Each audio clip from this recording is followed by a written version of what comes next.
Bonjour à tous, nous poursuivons aujourd'hui avec la deuxième Mishnah du 7e Pérec, toujours concernant le Birkat Hamazon, le Zimoun. Nous avons vu que 3 personnes qui ont mangé ensemble doivent s'inviter, s'associer pour le Zimoun. L'un invitera les autres à dire la bénédiction. Est-ce qu'on peut associer les femmes, les esclaves et les enfants? La Mishnah nous dit non. Nashim, avadim, ktanim, en mezamnim alem. On ne peut pas associer à un groupe d'hommes, des femmes, des esclaves ou des enfants. C'est-à-dire que des femmes qui ont mangé entre elles peuvent faire le zimoun.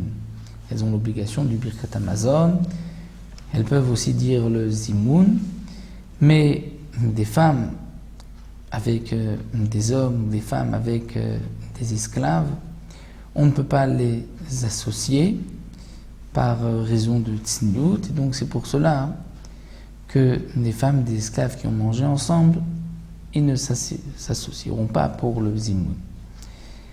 Un esclave, un éved,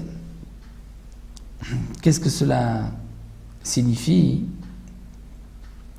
L'esclave, c'est lorsqu'un non-juif se vend en tant qu'esclave, ou il a été vendu en tant qu'esclave, il doit faire la brit mila, c'est un peu au mikvé, prendre sur lui les mitzvot, bien qu'il n'ait pas encore juif à part entière, il a un statut intermédiaire, il est esclave et il est dispensé des mitzvot qui dépendent du temps.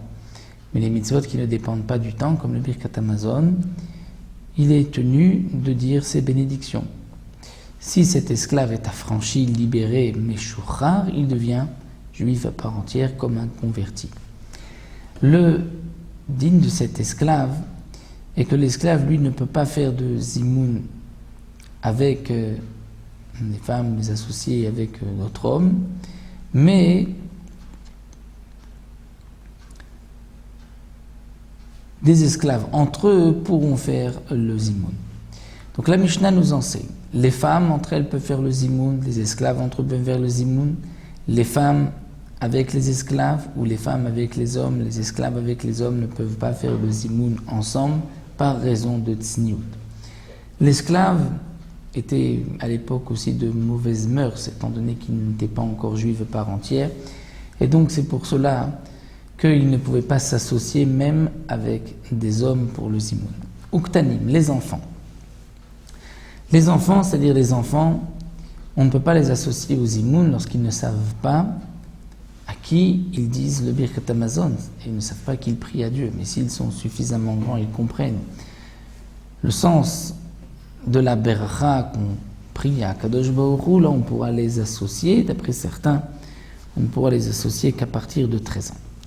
Atkama mezamnim, jusqu'à combien, c'est-à-dire combien il faut avoir mangé pour pouvoir s'associer au zimoun? At kazaït, avoir mangé un kazaït, le volume d'une olive. Rabbi Yehuda Omer, non, at kabetza, il faut avoir mangé le volume d'un œuf. Sinon on ne pourra pas s'associer. La halakha est comme Tanakama, que dès qu'on a mangé un kazaït, on doit dire le Birkat Hamazon et on peut s'associer au zimoun.